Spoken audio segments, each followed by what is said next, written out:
Rahe-Iman. Don't forget to subscribe our channel. الرحمن الرحيم نحمده ونصلي على رسول الكريم أما بعد فأعوذ بالله من الشيطان الرجيم بسم الله الرحمن الرحيم وإذ تأذن ربكم لئن شكرتم لأزيدنكم ولئن كفرتم إن عذابي لشديد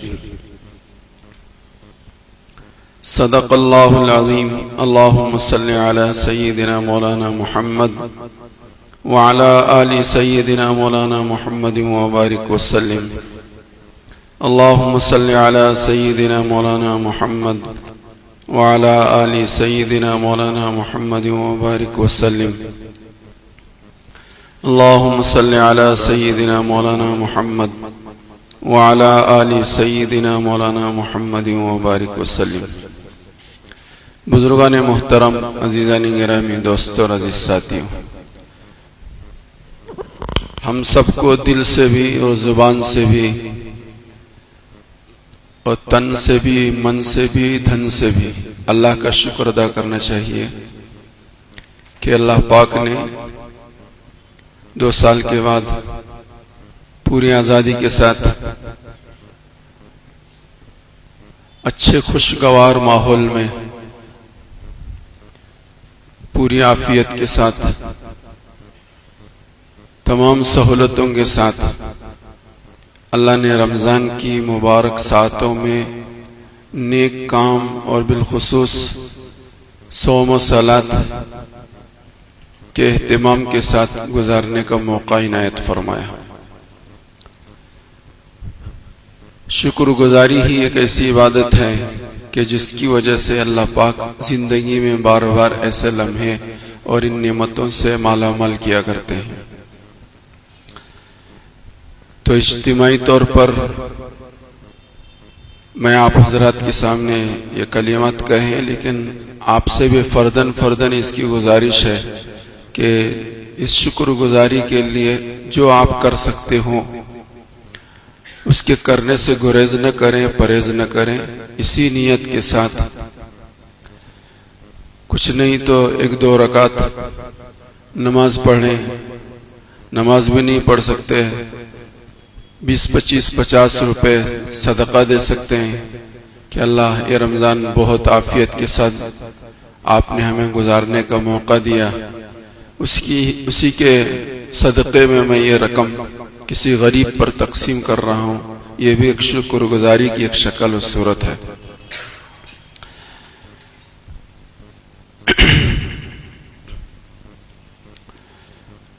جو لوگ شکر گزاری نہیں کرتے تو پھر اس کی وجہ سے طرح کے حالات دنیا میں آتے ہیں اور آئے ہیں۔ اللہ ہماری تمہاری سب کی حفاظت فرمائے، اللہ پاک کیے ہوئے اعمال کو قبول بھی فرمائے، اور بار بار ہماری زندگی میں رمضان کی مبارک ساعتیں اسی عافیت بلکہ اس سے بھی بڑھ چڑھ کر خیر و عافیت کے ساتھ ہم سب کو مقدر فرمائے، ہم سب کو اس کی قدردانی کی توفیق بھی عطا فرمائے۔ اس کی قدردانی یہی ہے کہ اب سال آنے والا جو سال ہے، ان تمام سال کے 12 مہینے میں ہم ان اعمال کو بھی کرنے والے بنے جو اعمال ہم رمضان کے خصوصی اوقات میں کیا کرتے تھے۔ اللہ مجھے بھی اور آپ کو بھی سب کو توفیق عطا فرمائے۔ اور جو خطرات کا اندیشہ تھا، الحمدللہ یہ آپ حضرات کی دعاؤں کے صدقے سے وہ مؤخر ہوا ہے، ٹلا نہیں ہے۔ خوش فہمی میں مبتلا نہیں ہونا چاہیے،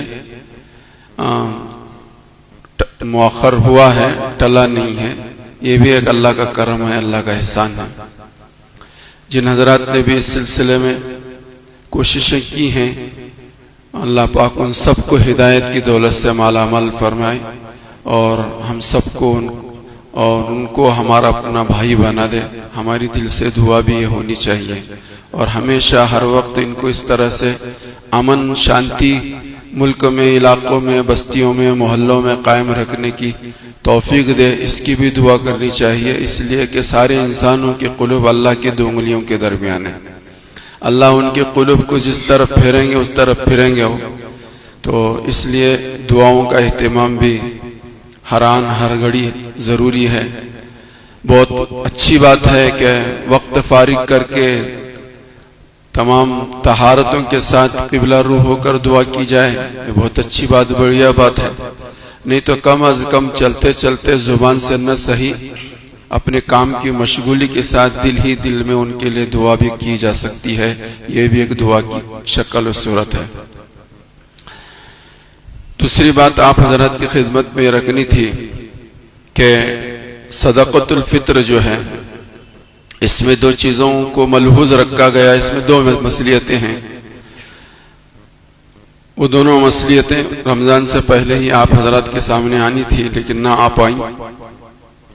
ایک تو یہ ہے کہ رمضان کے مبارک مہینے میں روزے میں جو کمی کوتاہیاں ہوتی ہیں اور یقیناً ہوئی ہیں، ہوتی رہتی ہیں، اس کی بھرپائی کے لیے اللہ پاک نے صدقۃ الفطر کو واجب قرار دیا ہے.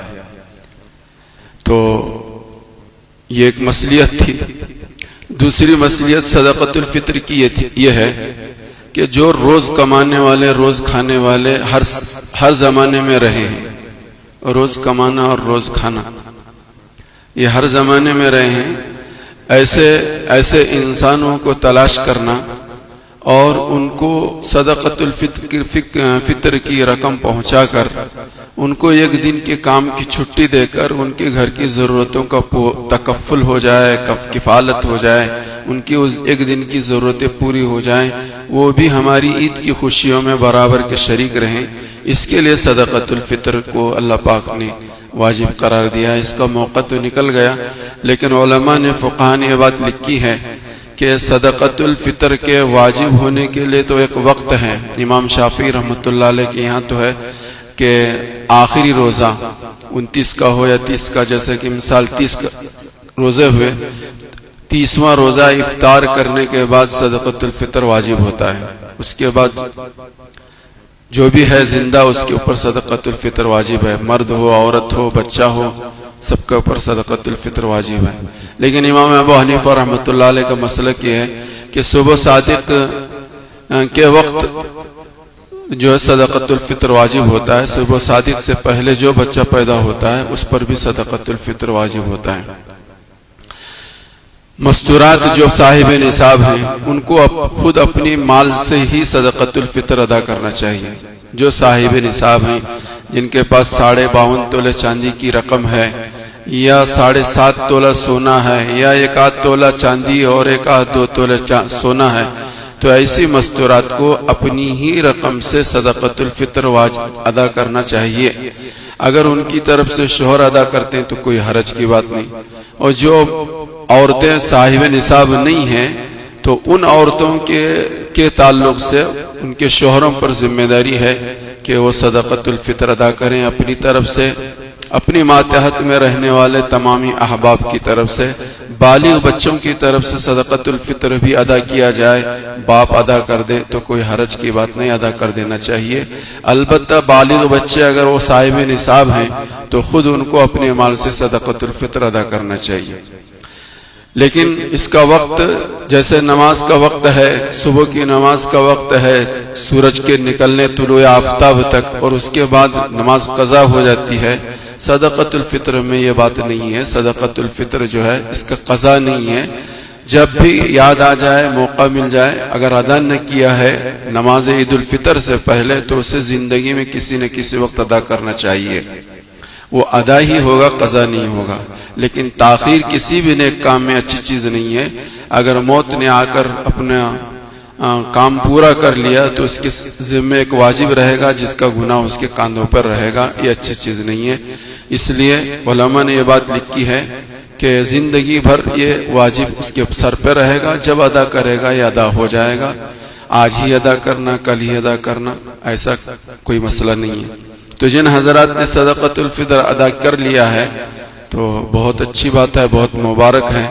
جن حضرات نے صدقۃ الفطر ادا نہیں کیا ہے ان کے ذمہ ہے کہ وہ صدقۃ الفطر ادا کرنے کی پوری کوشش کریں. اپنی طرف سے بھی، اپنے چھوٹے بچوں کی طرف سے بھی، اور اپنے ماتحتی میں رہنے والے تمام ہی افراد کی طرف سے صدقۃ الفطر ادا کرنے کی کوشش کریں۔ دوسری چیز اس وقت جو آپ حضرات کی خدمت میں بات کرنی ہے وہ یہ ہے کہ ظلم ہماری طرف سے کسی پر نہیں ہونا چاہیے، کسی پر بھی کسی بھی طرح کا ظلم نہیں ہونا چاہیے۔ ظالم کو اللہ دنیا میں بھی بخشا نہیں کرتے اور موت کے بعد بھی جو ہے اسے اپنے ظلم کی سزا پانی پڑتی ہے۔ تو ظلم سے گریز اور پرہیز بہت ضروری ہے۔ مظلوم اگر بنتا ہے آدمی تو اس میں اس کی آخرت بہتری ہی ہوگی۔ مظلوم آدمی ظلم کو سہتا ہے اور اس کو برداشت کرتا ہے تو دنیا میں بھی اس کو بدلہ ملے گا، اچھا بدلہ ملے گا، اور مرنے کے بعد بھی اس کو بہترین بدلہ ملے گا۔ لیکن اگر کوئی آدمی کسی پر ناحق ظلم کرتا ہے تو اس کی سزا دنیا میں بھی ملے گی اور آخرت میں بھی ملے گی۔ اور ظلموں میں سب سے بڑا ظلم جس سے شاید ہی کوئی گھر پاک ہو، امت مسلمہ کا شاید ہی کوئی گھر پاک ہو، اللہ ماشاءاللہ کوئی ایک آدھ گھر پاک ہوگا، ورنہ عام طور پر ہم جائزہ لیں تو ہر گھر اس ظلم میں مبتلا ہے۔ کہنے میں بھی جھجک سے محسوس ہوتی ہے مگر بات سچی ہے اور پکی ہے اور صحیح ہے، بالکل اٹل ہے۔ وہ کیا ہے ظلم؟ وہ ظلم ہے میراث کی تقسیم کا نہ ہونا۔ میراث کی تقسیم کا نہ ہونا یہ اتنا بڑا ظلم ہے کہ شاید ہی کوئی گھر پاک ہو، شاید ہی کوئی گھر پاک ہو۔ ماں باپ جس گھر میں رہتے تھے، ماں باپ کا گھر تھا، وہ تو بیٹے ہی کا گھر ہے، بچیوں کا اس میں کوئی حصہ ہی نہیں بنتا، اس میں کوئی حصہ ہی نہیں بنتا۔ حالانکہ علماء نے یہ لکھا ہے قل او کثر، چاہے تھوڑا مال ہو چاہے زیادہ مال ہو، چاہے 1 روپے ہو چاہے 1 کروڑ روپے ہو، چاہے 1 روپیہ ہو چاہے 1 کروڑ روپیہ ہو، 1 روپیہ ہے تو وہ بھی تقسیم ہونا ضروری ہے، بیٹوں میں بھی تقسیم ہونا ضروری ہے اور بیٹیوں میں بھی تقسیم ہونا ضروری ہے، بیٹیوں میں بھی تقسیم ہونا ضروری ہے۔ بیٹوں میں تقسیم ہو رہا ہے، بیٹیوں میں تقسیم نہیں ہو رہا ہے تو وہ گھر بھی ظالم گھر ہے، ظالموں کا گھر ہے، اور جو کچھ استعمال کیا جا رہا ہے، چیزیں استعمال کی جا رہی ہیں، رقم استعمال کی جا رہی ہے، وہ سب حرام ہے، وہ سب حرام ہے۔ وہ گھر میں رہنا بھی حرام ہے، اس گھر کی چیزوں کا استعمال کرنا بھی حرام ہے۔ بلکہ علماء نے یہاں تک لکھا ہے، واقعات میں بات لکھی ہوئی ہے کہ ایک گھر میں ایک شوہر کا مرض الوفات میں مبتلا تھے، بیمار تھے، ماں ہے روٹی آٹا گوندھ رہی تھی اور بچی جو ہے باپ کے پاس تیمارداری کر رہی تھی، اور اچانک بچی نے چیخنا اور چلانا شروع کر دیا تو گوندتے ہوئے آٹے کو چھوڑ کر ماں جو ہے اپنے شوہر کے قریب پہنچی تو دیکھتی کیا ہے کہ نزاع کی حالت ہے اور ان کی روح پرواز کرنے کو ہے، 1 منٹ کے اندر روح پرواز ہونے والی ہے۔ تو کھڑی رہی بیوی بھی اور بیٹی بھی کھڑی رہی، اور 1 منٹ 2 منٹ کے بعد روح پرواز ہوئی۔ تو بچی نے کہا کہ امی میں یہاں کھڑی رہتی ہوں، مہمان آئیں گے، آپ روٹیاں بنا رہے تھے، مہمانوں کو کھانے کے لیے بھی دینا ہے، آپ روٹیاں بنا لو جلدی جلدی، میں جب تک یہاں ابا کے پاس کھڑی رہتی ہوں۔ تو ماں نے جن کو یہ خیال ہوتا ہے وہ کس درجے تک سوچتے ہیں، ماں نے کہا کہ بیٹی اب یہ آٹا گوندا ہوا آٹا ہمارا آٹا نہیں ہے، یہ گوندا ہوا آٹا اب ہمارا نہیں ہے، اس میں بھی میراث تقسیم ہوگی، اس میں بھی میرا بھی حق ہوگا، اور اس میراث میں شریعت نے، اللہ نے یہ کسی نبی کے حوالے نہیں کیا ہے، حضرت محمد رسول اللہ کے حوالے نہیں کیا کہ اس کو اتنا دینے کا، جس کو جتنا دینا آپ طے کریں۔ نماز میں کتنی رکعتیں ہوئے نبی نے طے کی، نبی نے طے کی۔ حج کیسے کرنا یہ نبی نے بتایا، یہ نبی نے بتایا، قرآن نے نہیں بتایا۔ قرآن نے تو یہ کہا اقیموا الصلاۃ وآتوا الزکاۃ، نماز پڑھو۔ قرآن نے تو یہ کہا کہ زکوٰۃ ادا کرو۔ کتنا دینا چاہیے، کب دینا چاہیے، قرآن نے نہیں بتایا ہے، یہ تو نبی پاک صلی اللہ علیہ وسلم نے بتایا. لیکن میراث کا مسئلہ جب آتا ہے تو قرآن اور علماء یہ کہتے ہیں کہ یہ ایک ایسا مسئلہ ہے کہ اس مسئلے کو بھی اللہ نے نبی کے حوالے نہیں کیا، خود ہی بتا دیا کہ اس کو اتنا دینا ہے، اس کو اتنا دینا ہے، اس کو اتنا دینا ہے، اس کو اتنا دینا ہے. یہ کسی انسان کے حوالے کیا ہی نہیں، کسی نبی کے حوالے کیا ہی نہیں. اتنا اہم مسئلہ ہے. 2-3 مسئلے ایسے ہیں کہ جن کی تفصیل کو قرآن نے خود بیان کیا، نبی پاک صلی اللہ علیہ وسلم کے حوالے نہیں کیا.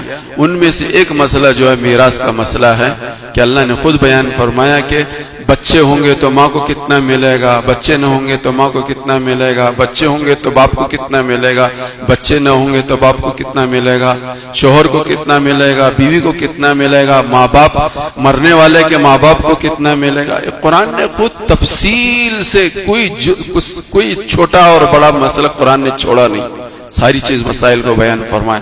تو میں یہ کہہ رہا تھا کہ آپ سروے کیجئے، اندازہ کیجئے. سروے کرنے کی ضرورت نہیں، آپ اپنے گھر کا مسئلہ دیکھیے. میں اپنے گھر کا مسئلہ دیکھوں تو ہم سب کو یہ معلوم ہوگا اس مسئلے میں ہم سب ظالم ہیں. عام طور پر لڑکیوں کو حصہ نہیں دیا جاتا، معافی تلافی نامہ لکھا جاتا ہے. جب تک کسی چیز کا میں مالک نہیں بنتا اس وقت تک معاف کرنے کا کیا سوال. بھائی جب میں کسی چیز کا مالک بنوں گا تبھی نہ تو آپ کو دوں گا.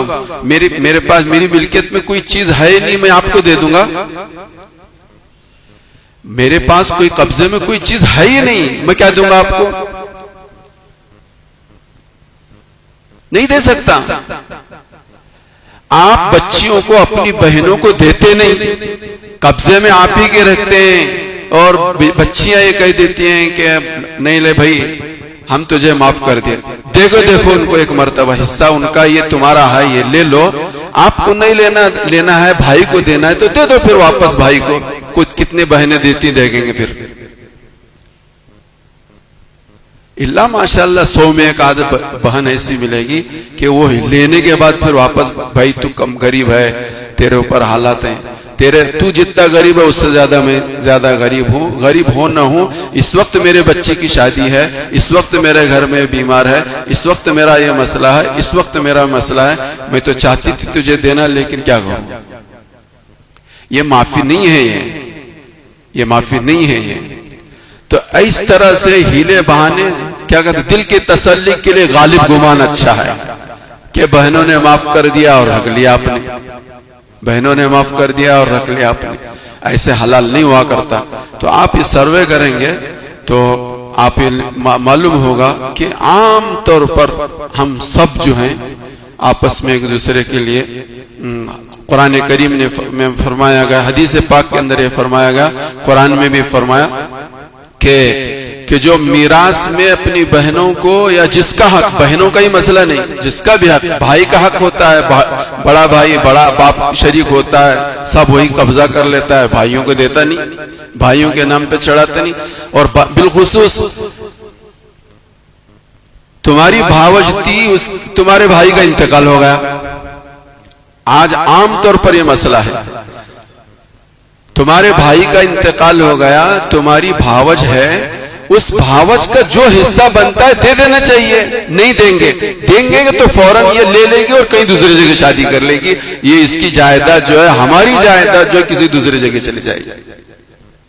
عام طور پر ایسے مسائل آتے ہیں، ایسے مسائل آتے ہیں، اور یہ کہ نہیں انیک آتے ہیں کہ تجھے کیا ضرورت ہے، تیری کفالت تو، تیری ذمہ داری تو، تیری بچیوں کی نگہداشت ہے، ان کی ضرورتوں کا تکفل ہے، وہ سب ہم کر رہے ہیں، تمہارے نام پہ چڑھانے کی کیا ضرورت ہے، نام پہ چڑھانے کی کیا ضرورت ہے.